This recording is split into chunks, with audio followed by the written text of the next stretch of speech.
Hello and welcome to another video review. This is Kathy Rain for PC and Mac. This is a point-and-click adventure game developed by the one-man studio CliffTop Games and published by Raw Fury in May of 2016, and from what I can tell, it's pretty much just flown under the radar this entire time, and I'm not really sure why. Maybe it's because it doesn't really have, say, Watchedai's name attached to it, even though Watchedai was involved to some degree, because Dave Gilbert actually did the voice direction for this, at least for the English cast, which is kind of interesting. Watchedai has always been really good at getting their production values right, particularly with regards to the voice acting, and that sort of expertise is definitely very well appreciated in a game like this, which relies very heavily on the dialogue. And since a game like this is so heavily reliant on said dialogue and of course the storyline, I'm not going to show you very much beyond the first day or so of gameplay, because I really don't want to spoil the plot for you. That's the game's main draw here. So without further ado, let's go ahead and delve into this thing and find out what exactly makes it tick and whether or not it's worth trying out. Well, as far as presentation goes, you do have to keep a couple of things in mind. This thing actually renders at 320 by 240.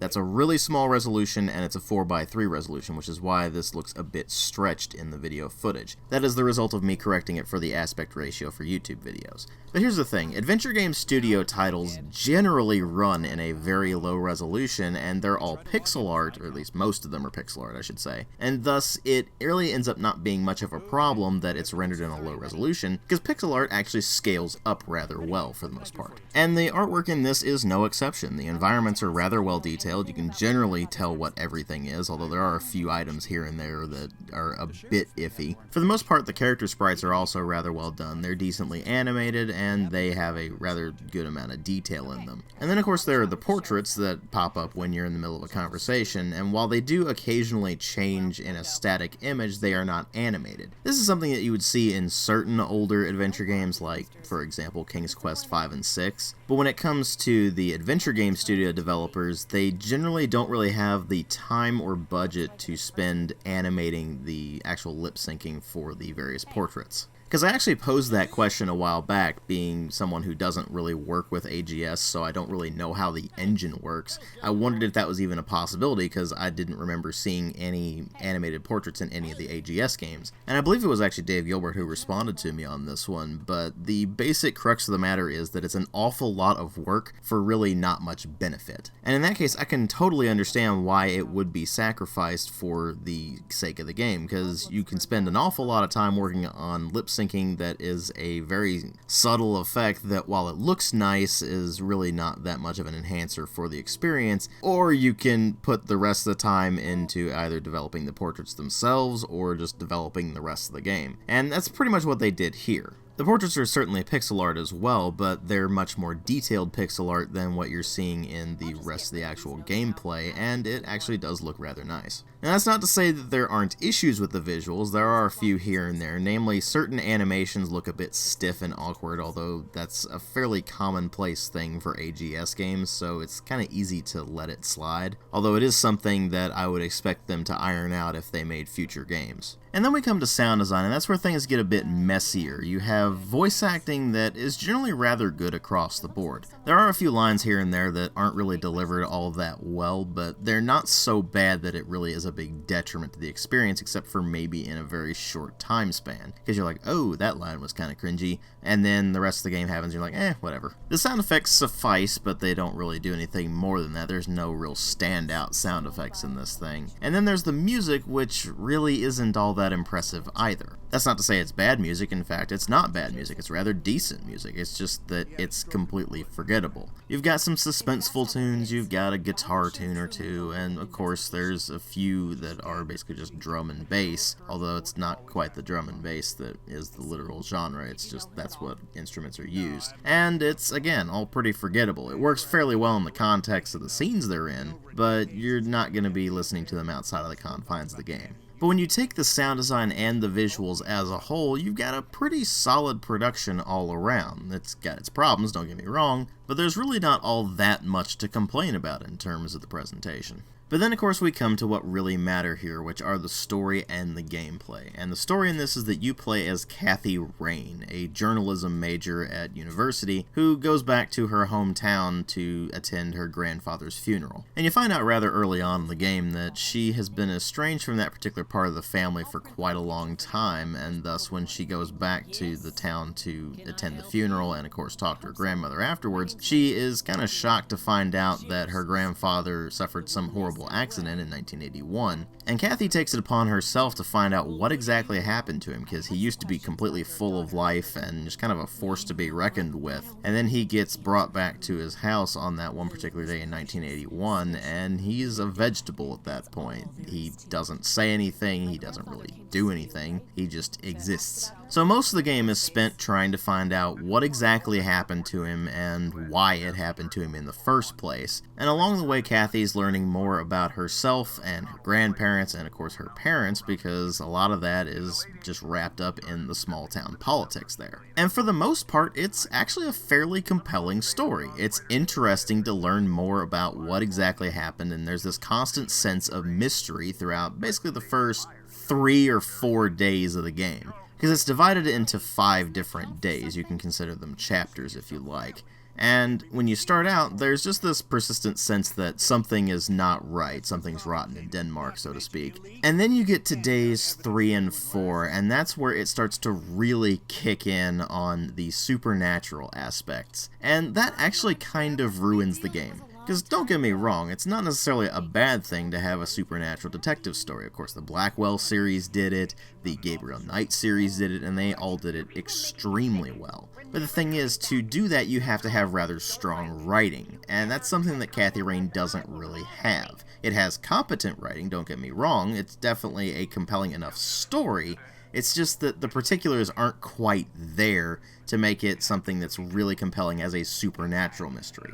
As just a plain old mystery, it's definitely interesting. But once you start throwing in the supernatural elements and it doesn't really explain them all that well, it starts to become rather obvious that this thing was very heavily inspired by the likes, of course, of the Blackwell series as well as particularly Gabriel Knight. In fact, it really feels like they were trying to channel Gabriel Knight and they just didn't really do it. Because while you can certainly draw parallels between, say, Gabriel Knight and the Blackwell series, in this one it kind of wears its influence on its sleeve. Because Kathy herself is just kind of flippant and sarcastic. She's really not very likable at the start, per se. She does have a wit about her, but it takes you a while to really get attached to the character. And by the time you do get attached to her, the game's pretty much over and it's starting to go into the supernatural stuff very heavily, which means that you're really not given a lot of time to see Kathy as just kind of a normal person. Instead, the game goes through great lengths to make her seem like some sort of strong-willed female protagonist. I mean, she rides a motorcycle, she wears leather, she has this really cynical attitude about everything. She smokes, she drinks, she actually beats a couple people up, well,